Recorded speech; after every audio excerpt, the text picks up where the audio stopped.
حضرت عبداللہ بن عباس رضی اللہ تعالیٰ عنہما سے روایت ہے کہ حضور نبی کریم صلی اللہ تعالیٰ علیہ وآلہ وسلم نے ارشاد فرمایا کہ جو قوم 5 چیزوں کی مرتکب ہوگی، اللہ تبارک و تعالیٰ ان 5 کے بدلے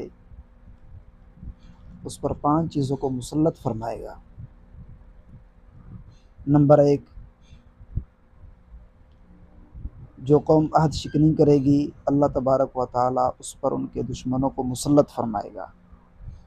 نمبر 2، جب وہ قوم اللہ کے نازل کردہ قوانین کے علاوہ فیصلہ کرے گی، اللہ تبارک و تعالیٰ اس قوم میں تنگ دستی کو پھیلا دے گا۔